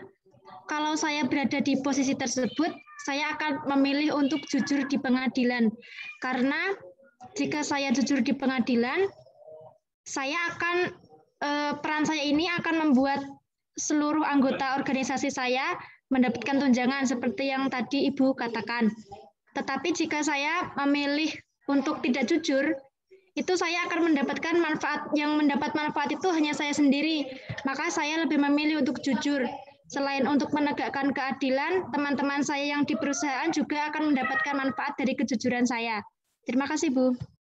Oke, ya. Bebas ya teman-teman, jadi mau memilih yang mana itu tidak ada paksaan sih, itu kembali ke nilai masing-masing, moral yang dibawa masing-masing ya. Kalau nilai saya harus melindungi keluarga, gimana Bu, saya nggak mau berkorban ya, terserah, karena memang nanti konsekuensinya selalu ada, setiap pilihan, setiap keputusan selalu ada konsekuensi ya. Nah, Bu, saya masalahnya nanti keluarga saya gimana. Nah, sesuatu itu tidak perlu risau, pasti ada ganjarannya ya. Sesuatu yang baik itu selalu ada ganjarannya. Mungkin akan jadi tabungan Anda besok kelak pahala dan sebagainya, itu bukan urusan kita, tapi pasti selalu ada ganjarannya. Kalaupun memang tidak sanggup seperti itu juga akan ada konsekuensinya begitu. Nah, tapi untuk yang bisa dinilai di sini sebuah kebenaran yang harus dipilih adalah yang memang manfaatnya jauh lebih luas dan dia jangka panjang, dan juga itu untuk bangsa dan negara juga gitu. Dan ini sulit di prakteknya, nggak semua bisa. Rata-rata tuh lebih banyak ya yang memilih untuk melindungi diri sendiri. Sulit sekali ya. Nah, di sini etika yang tadi sudah dijelaskan, ada teologi, virtu etik, juga kebijakan diri sendiri, juga utilitarianisme. Ini masuk ke kategori etika gitu ya. Etika yang memang deontologi tadi, bahwa benar itu adalah tergantung dengan profesi kita sebagai apa. Dan benar itu adalah bagaimana glorifikasi Tuhan. Kalau misalnya boleh deh membunuh diri karena menurut di ajaran tertentu itu bisa gitu ya. Itu teologi maksudnya. Atau nggak boleh karena membunuh hewan itu sama aja membunuh makhluk hidup. Itu masuknya ke etika teologi gitu ya. Dan kita susah mau ngejudge gitu. Sulit sekali karena mereka sudah punya value sendiri-sendiri begitu. Makanya itu selalu terjadi pertentangan di society kita. Nah, virtu etik ini sumber kebenaran dari dalam dirinya sendiri, atau jarang ya kalau di Indonesia, ini kebanyakan di Western, karena di negara maju sering bahwa kebenaran itu bersumber dari hasil budi pekertinya mereka sendiri atau hasil dari pola pikir mereka sendiri. Ini yang tadi saya bilang seperti mafia gitu ya, drugs dealer dan sebagainya. Itu dia punya filosofi sendiri mereka bekerja. Dan terakhir, ini gimana bisa melihat sebuah kebenaran dari dampak kebermanfaatan atau utilitarianisme. Kalau dia punya dampak lebih luas, itu bisa dikatakan sebuah kebenaran. Kalau dampaknya kecil, ya mungkin buat kita aja dan yang lain lebih banyak yang dirugikan, bisa jadi itu tidak benar gitu ya. Jadi dilihat dari seberapa banyak dia punya dampak manfaat. Itu disebut teori tentang kebenaran yang utilitarianisme begitu. Nah, ini akhir dari kelas ya. Saya akan bacakan nih. Ada 58 yang masuk, teman-teman. Waduh, banyak sekali ya. Coba tak cek dulu ya. Mungkin ada yang kembar atau mungkin ada yang bisa dijadiin satu ya. Nanti mungkin ada yang bisa bantu saya untuk menjawab, teman-teman. Boleh kok, kita diskusi aja ya, bebas. Jadi tidak harus saya yang menjawab karena saya itu tidak mutlak benar. Siapa tahu malah kalian banyak informasi dan pengalaman.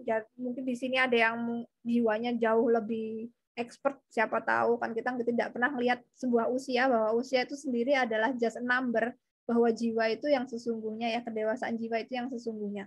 Yuk lanjut aja ya kita, teman-teman. Mungkin sekitar 20 menitan lagi ya, sekitar 20 menit, tadi kan terlambat ya, sekitar 15-20 menit lagi. Ajeng Nurmala bertanya, ketika ditertawakan bilang terima kasih, banyak berpendapat terima kasih, maaf, dan tolong. Suatu kalimat yang dibiasakan tidak peduli asal. Menurut Ibu bagaimana? Ini saya agak kurang paham, Ajeng, ini maksudnya gimana ya, Ajeng? Bisa dijelasin satu kalimat aja, pertanyaannya gimana? Ya, Bu. Jadi saya pernah baca waktu yang kemarin tuh buku yang ditertawakan waktu bilang terima kasih di Jakarta itu. Ya. Banyak yang bilang harusnya kalimat terima kasih, maaf, dan tolong itu harus kita biasakan, yang tidak peduli dari mana asalmu gitu, Bu. Menurut Ibu bagaimana? Oh, menurut saya, oke, menurut saya kan tadi kembali ke nilai yang dianut masing-masing dari budaya setempat ya. Memang ada di belahan dunia ini yang itu bukan jadi budaya gitu. Terima kasih bukan budaya gitu. Dan mungkin bentuk terima kasihnya berbeda. Bentuknya ada yang tidak ucapan, ada yang bentuknya adalah sebuah perbuatan atau pikirannya aja gitu. Jadi masing-masing. Jadi tidak bisa sebuah budaya itu kita judge salah atau benar berdasarkan satu standar yang kita anut gitu ya. Jadi menurut saya wajar sih gitu. Sudah cukup menjawab ya, Ajeng? Ya, Bu.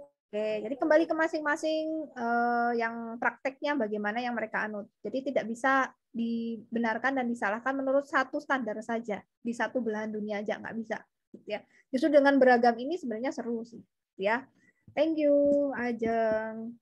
Lalu ada Heni tadi. Heni tanya lagi nih, bedanya moral etika sedangkan keduanya sama berasal dari adat setempat. Oke, kalau moral itu sebenarnya lebih ke individu sendiri ya. Moral itu tunjukkan dari value, nilai yang dibawa. Value itu adalah prinsip-prinsip dalam hidup. Misalnya saya diajarkan itu disiplin. Nggak semua orang disiplin loh, gitu ya. Value-nya disiplin itu tiap orang beda-beda. Ada yang disiplinnya disiplin yang belajar, ada yang disiplin main. Saya kalau main ke pantai itu harus disiplin, Bu. Jam 7 tuh pokoknya harus berangkat, gitu ya. Kalau piknik-piknik itu pasti gasik gitu. Kalau belajar malah nggak bisa.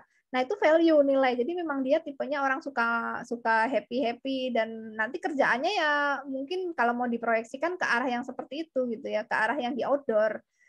Jadi berbeda skup dari hierarki bagaimana berlakunya moral dan etika. Etika lebih luas gitu ya, nggak bisa ditawar lagi sih kalau etika sebenarnya gitu ya. Kalau moral terserah, biar orang tidak punya moral pun sebenarnya nilainya beda. Kayak tadi yang ada ngambil ada yang ngambil es krim misalnya ya, dia bisa dikategorikan bermoral atau tidak kembali ke nilai masing-masing gitu. Kalau etika sekupnya lebih gede dibandingkan moral. Kalau moral ke diri sendiri tiap individu, kalau etika itu adalah kumpulan nilai yang ada di individu tersebut. Akhirnya membentuk sebuah budaya gitu ya.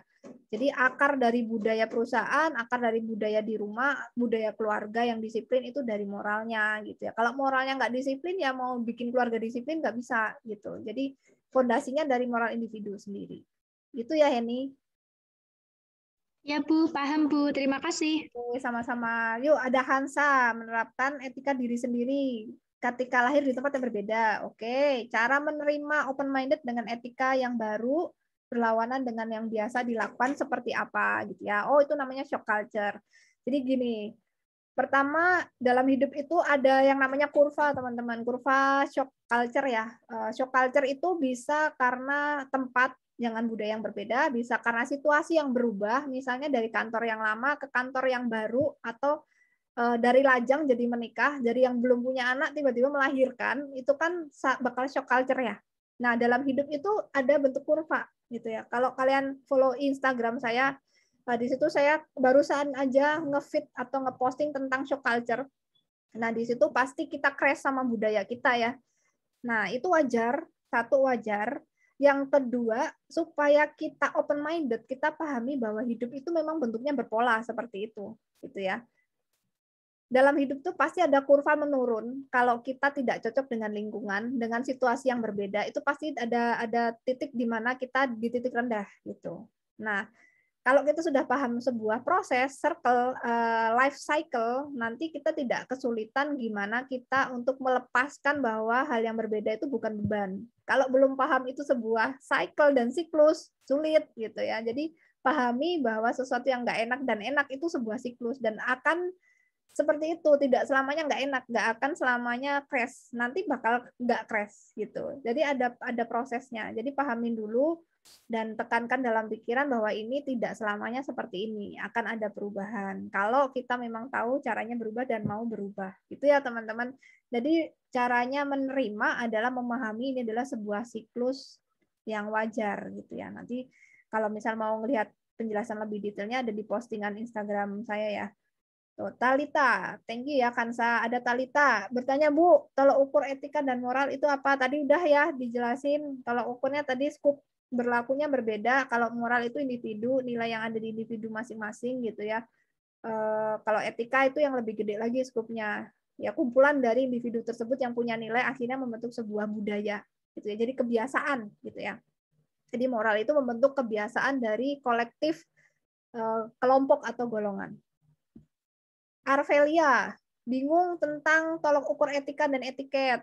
Kalau etiket tata cara melakukan etika, melakukan budaya kerja yang benar, yang disiplin gimana? Oh, berangkat jam 7, pulang jam 4, gitu harus patuh. Oh, makan harus di meja, oh harus di kantin. Nah, itu etiket. Etiket tata aturan untuk melaksanakan budaya, gitu ya. Itu Arvelia. Ada Dwista.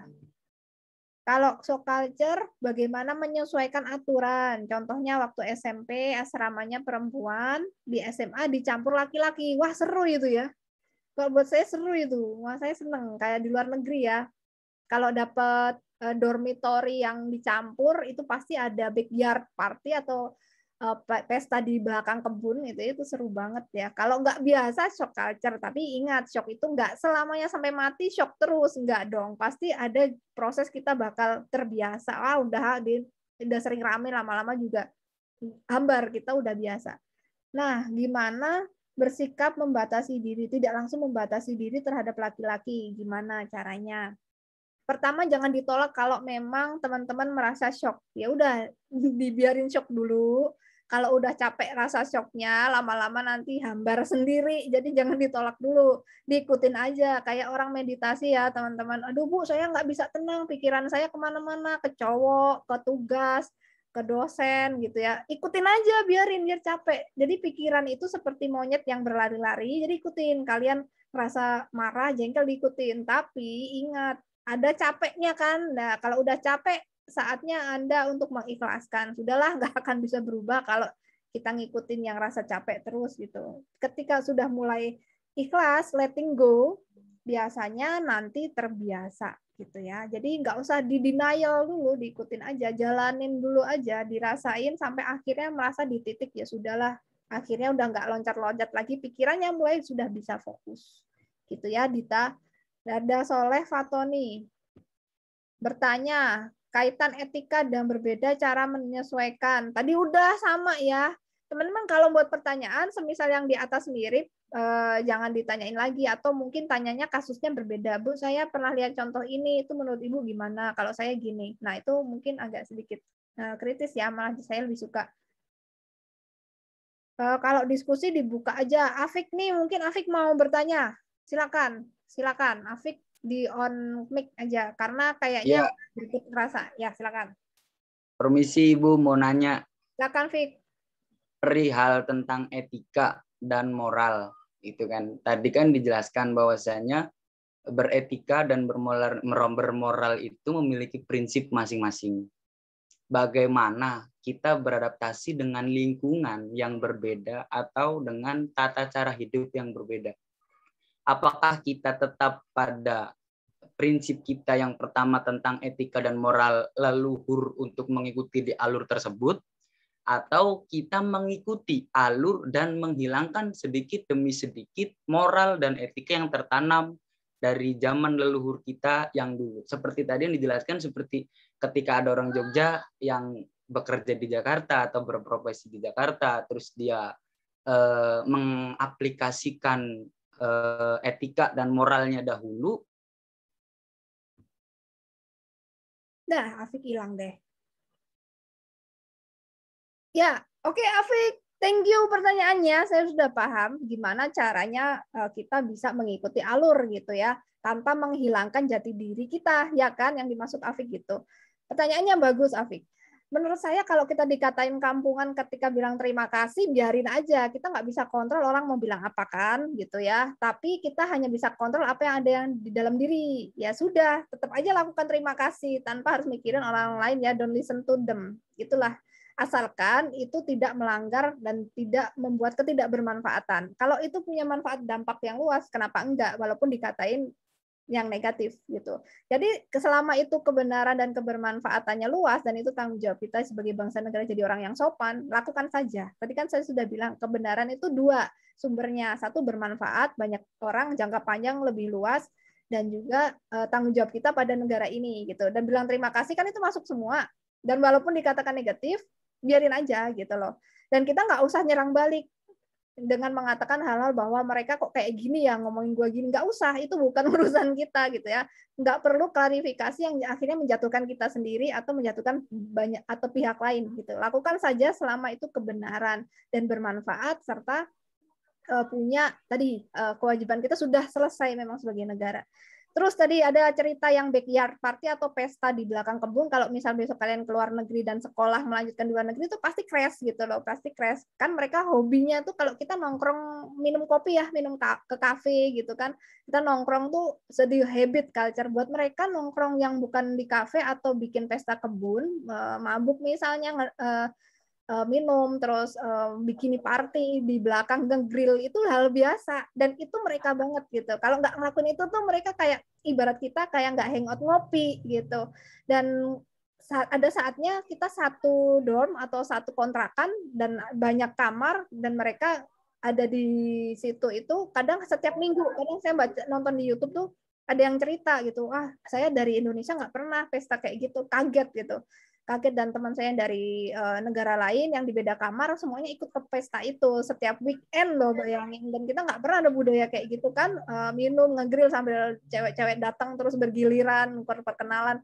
Nah itu gimana ya? Pertamanya dia menghindar, lalu ditanyain gitu, kenapa nggak mau ikut? Why you not join us gitu?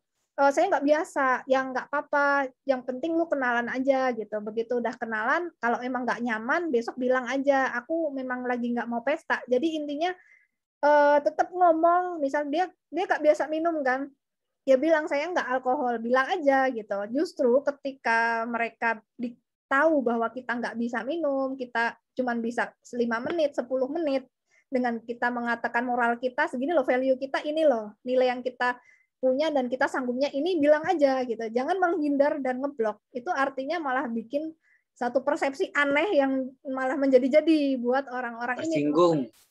Jatuhnya jelek-jelek. Jadi mending bilang, maaf aku hari ini lagi pengen sendiri, dan akhirnya teman-teman tahu gitu, oh iya dia nggak ikut kok, mana malah ditanyain teman-teman yang lain, kok nggak pas pesta lagi, iya dia lagi sendiri tadi udah izin gitu. Kalau mau say hi bilang aja ke kamarnya gitu, misalnya lagi pesta-pesta lagi hari ini, iya aku mau keluar ya, mau nonton bioskop misalnya, halo, jadi udah enak, jadi dia ngerti kita ngerti dia, jadi ngomongin aja. Kalau yang situasinya kayak gitu ya, kalau situasinya tadi dikatain yang negatif, kalau kita punya prinsip misal terima kasih dan sebagainya, itu beda lagi gitu. Jadi tanpa menghilangkan jati diri kita gitu ya. Terus nanti Bu, gimana kalau ada budaya kita yang misal kejawen terus nanti masuk itu dikatain negatif gitu ya, misalnya, itu beda lagi gitu ya. Selama itu kebermanfaatan, tadi kembali ya, kebermanfaatan dan kewajiban kita pada bangsa dan negara untuk melindungi tradisi, menurut saya nggak masalah gitu ya, dan tidak merugikan kan, yang penting ada manfaatnya, selama itu bermanfaat loh. Jadi ada dua, kebenaran itu pakai dua itu.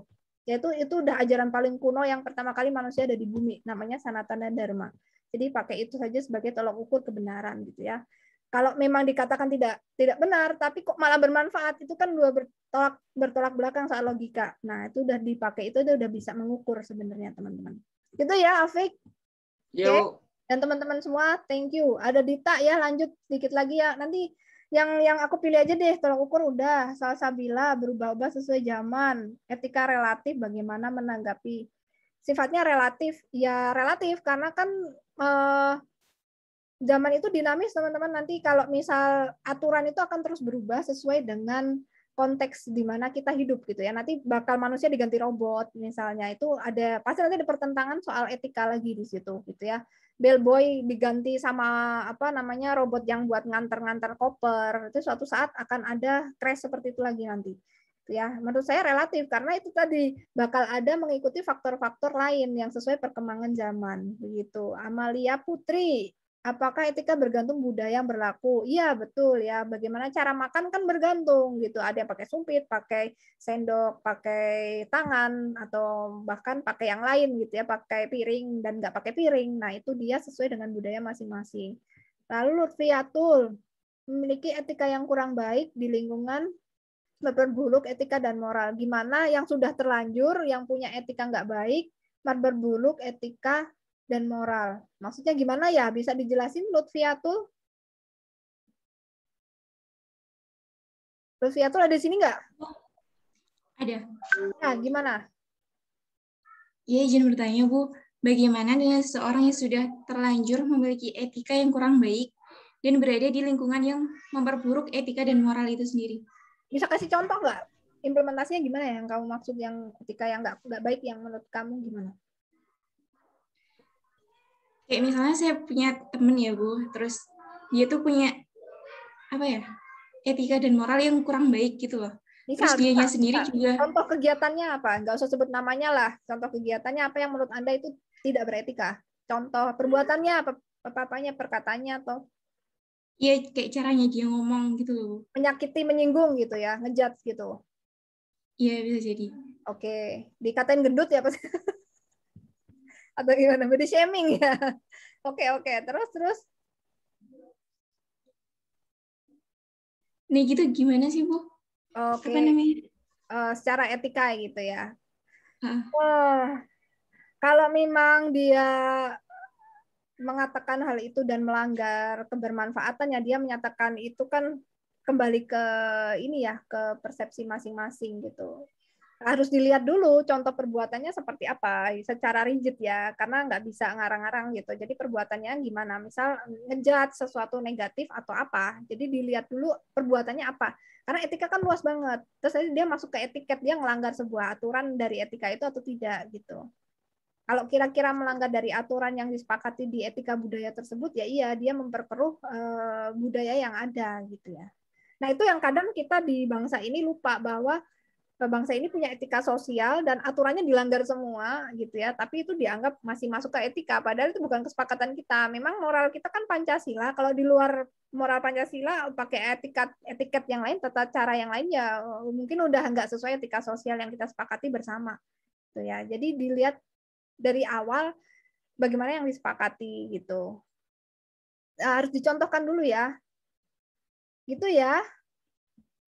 Lutfiatul. Iya, Bu. Oke, lalu ada Dina Makasih. Dwi. Ya, sama-sama Dina Dwi. Apa nih? Bersifat selektif.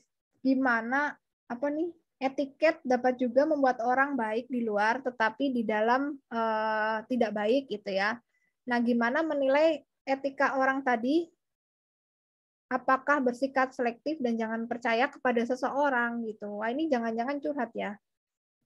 Etika melihat seseorang gimana biar selektif begitu untuk melihat baik dan buruk. Nggak bisa sih, susah kalau belum tahu cara melihat orang baik di dalamnya ya. Pertama kan kelihatan dari luarnya dulu. Gitu. Nah, seharusnya dari luar atau etiket yang benar itu sudah bisa mencerminkan etika yang baik gitu. Tadi ciri-cirinya itu aja. Nah, Bu, itu jangan-jangan acting saja, Bu, gitu. Nah, kalau dia konsisten melakukan caranya itu dengan situasi apapun, berbeda dengan lingkungan A, B, C, dan caranya masih sama, etiketnya masih dijaga, cara-cara dia melakukan etikanya masih konsisten, artinya dia bukan orang yang fake, gitu aja. Dilihat di konsistensinya. Jangan-jangan dia hanya di A aja gitu, makannya sopan pas di A aja, jangan di rumah, wah itu aslinya kelihatan gitu. Jadi kalau situasinya berbeda-beda dan beragam, tapi masih dia melakukan etiket itu dengan konsisten, dengan cara-cara yang sama, itulah real, itu yang sesungguhnya.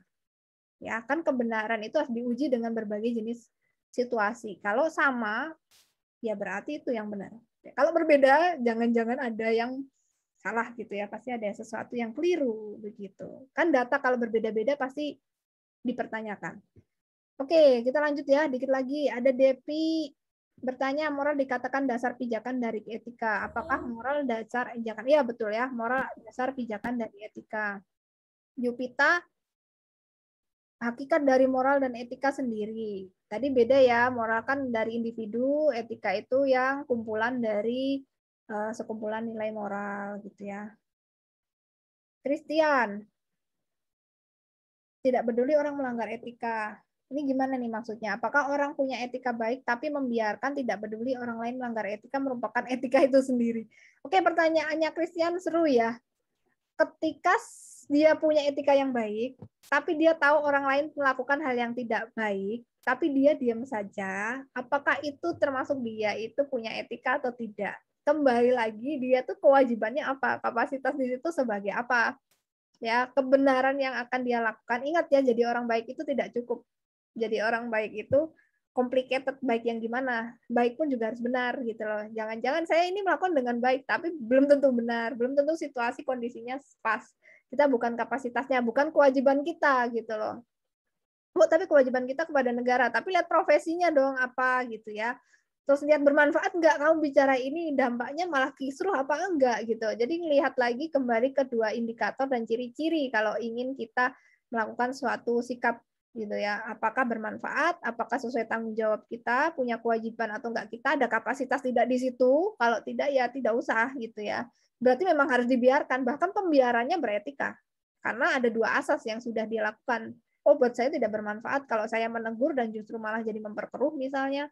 Bukan kapasitas saya yang membenarkan misalnya, dan kewajiban saya bukan ini yang utama gitu, walaupun ini sebagai warga negara tapi ini tidak bermanfaat lebih besar gitu misalnya, dan caranya mungkin salah, situasinya tidak pas ya, mungkin diamnya dia justru malah bermanfaat dan dianggap ini adalah sebuah etika yang sudah sesuai gitu ya. Jadi lihat-lihat dulu tuh gitu ya. Christian Gerald, pertanyaannya cukup kritis. Siva Maulaya, ada orang tua yang sudah lansia bicara panjang, tidak berhenti-henti. Oke, padahal sudah lelah mendengarkan. Wah, nih siapa ya? Saya jangan-jangan ya. Gimana cara menyelesaikan pembicaraan dengan sopan? Biasanya sungkan. Tergantung situasinya di mana. Kalau kalian terjebaknya di keluarga ya susah ya. Kalau terjebaknya di KRL sih masih mending. Bu, mohon maaf Bu, kayak gitu. Saya mau apa dulu? Misalnya saya mau konsentrasi membaca gitu misalnya ya.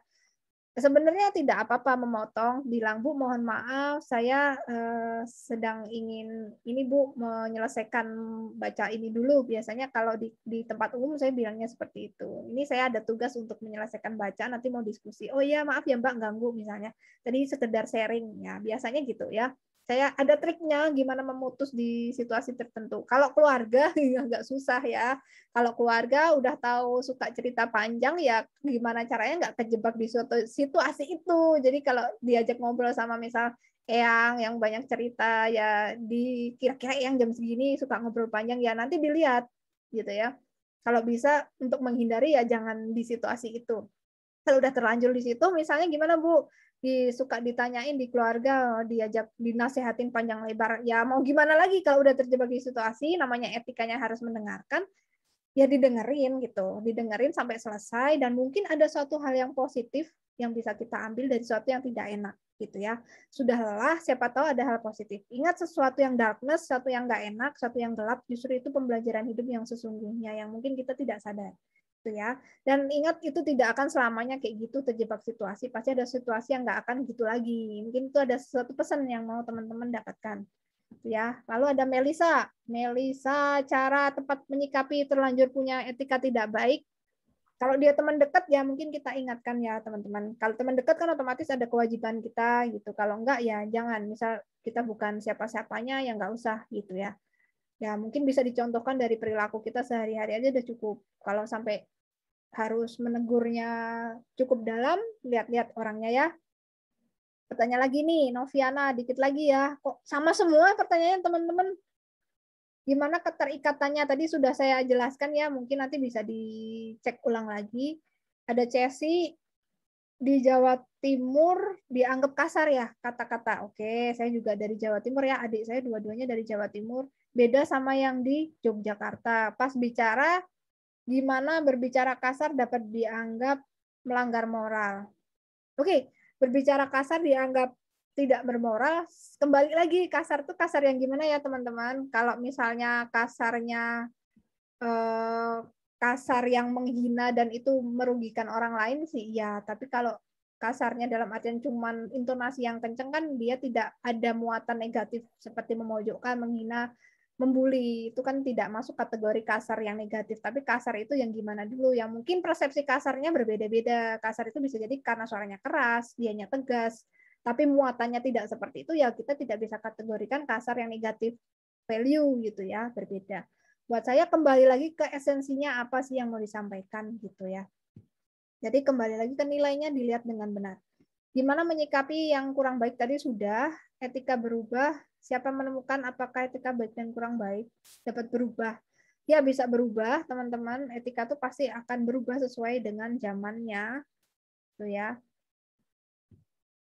Di berbagai kalangan cara proses dilakukan memperbaiki etika. Gimana sih cara memperbaiki etika? Untuk buat aturan itu harus ada konsensus ya, terutama untuk policy making. Jadi yang buat kalau udah sifatnya pemerintah itu ada khusus sendiri seperti undang-undang. Kalau memang itu skupnya lebih gede lagi ya, harus ada kajian dulu di masyarakat, baru nanti dirapatkan bareng-bareng, diuji coba undang-undangnya gitu ya. Baru diuji coba, baru wacananya udah ribut biasanya. Nah, itulah sulitnya ketika mengatur sebuah hierarki yang makro. Tapi kalau di keluarga itu berbeda lagi ya. Jadi cara memperbaikinya ya kita mengevaluasi gimana implementasi dari moral atau nilai yang sudah diajarkan. Baru nanti kalau ternyata kesulitan baru dirubah lagi nilainya. Lalu Farida, pendekatan kritis itu yang bagaimana? Filsafat moral ilmu melakukan pendekatan yang kritis. Oke, pendekatan kritis itu di situ kita bisa menilai sejauh mana sih dia benar atau salahnya gitu ya teman-teman. Nah, kalau kita tadi melihat sebuah kejujuran itu tidak pada tempatnya, bisa dikatakan itu sebuah ketidakbenaran. Itu yang dimaksud dengan pendekatan kritis. Jadi tergantung konteks masing-masing gitu ya. Mohon maaf sebenarnya error gitu. Ini sama aja sih ya pertanyaan yang Lola juga nih. Ini berarti orang menasehati telah menasihati jika maupun tidak baik merugikan namun tetap melakukan perbuatan. Oke, gini teman-teman tak kasih tahu ya, jangan pernah jangan pernah berpikir pada hasil. Kalian sudah menasehati, misalnya udah sesuai kapasitas. Tapi kalian ketika marah itu hanya acting ya. ketika saya menasihati juga sebenarnya hanya acting. Karena apa? Saya tidak pernah mau terikat pada hasil, atau kalian jangan pernah berpikir orang itu akan berubah. Gitu. Tidak boleh berpikir seperti itu, gitu ya. Itu urusan dia sebenarnya. Itu tanggung jawab dia dengan individu dia sendiri, dengan lingkungan dan dengan yang Maha Kuasa, gitu ya. Kita tanggung jawabnya adalah menyampaikan. Untuk dia berubah atau tidak bukan urusan atau bisnis kita, gitu. Jadi tidak boleh bergantung pada itu. Silakan saja mau berubah, mau on time apa enggak, padahal udah dikasih tahu, itu nanti dampaknya biar masing-masing yang akan mendapatkan pembelajarannya sendiri dengan caranya sendiri, gitu ya. Bukan urusan kita untuk hasil, gitu teman-teman. Eka Audina, pertemuan kemarin ada perbedaan etika moral. Oke, etika filosofis, moral bersifat praktis. Tadi kan sudah diinformasikan kalau etika itu untuk bareng-bareng kolektif ya. Sedangkan moral itu masing-masing individu praktis yang dimana kita punya nilai gimana bersikap. Lah etika ini dari satu kelompok gitu loh. Value, nilai, budaya, lebih ke budaya perusahaan atau budaya kelompok gitu loh. Kenapa filosofis? Karena kan budaya atau prinsip-prinsip yang kolektif begitu. Bukan masing-masing orang gitu ya yang praktis. Nah, kumpulan dari praktis masing-masing orang jadi kesepakatan, itulah yang jadi filosofis yang sifatnya itu lebih general jatuhnya gitu. Makanya filosofis seperti semangat, kalau di kafe kan ada tulisan-tulisan quotes itu loh, work hard, play hard kayak gitu tuh lebih ke budaya sih. Tapi nggak semua orang punya moral itu ya. Ada yang work hard tapi nggak mau play hard, ada gitu. Nah, ketika ada kantor yang memang harus work hard, play hard misalnya, nah itu jadi budaya.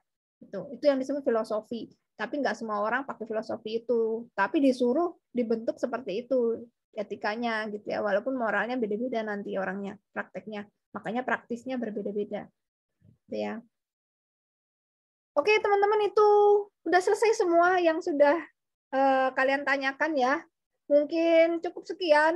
Dan saya bisa simpulkan bahwa etika, profesi, dan moral itu hal yang berbeda, di mana etika itu adalah aturan kolektif yang disepakati bersama, begitu, yang harus dilakukan individu yang ada di organisasi tersebut, di kelompok tersebut lakukan, gitu ya. Dan profesi itu yang berkaitan keahlian kita ketika bekerja. Artinya nanti ketika kerja harus ngikutin aturan yang sudah disepakati di kelompok tersebut. Tapi dasarnya aturannya adalah moral nilai masing-masing mereka, individu mereka yang mereka bawa dari mereka bekerja sebelumnya, tempat sebelumnya, atau di mana dia dibesarkan, atau di mana dia mendapat pendidikan di kampus, gitu ya. Jadi disatukan semua nilai baik yang ada di individu ketika bekerja nanti. Itulah etika, profesi, dan moral. Oke teman-teman, mungkin cukup ya hari ini, pertemuannya udah cukup padat. Itu nggak ada pertanyaan lagi? Tidak ada, Bu. Oke, kelas berikutnya jam berapa? Jam 1, Bu. Jam 1, Bu. Oke, mungkin cukup dulu ya biar kalian bisa istirahat dan makan siang gitu. Ya, tidur sejenak. Ya, Bu. Terima kasih, sampai bertemu Ya, lagi Bu. di pertemuan Makasih, Bu. minggu depan. Ya, sama-sama. Wassalamualaikum warahmatullahi wabarakatuh.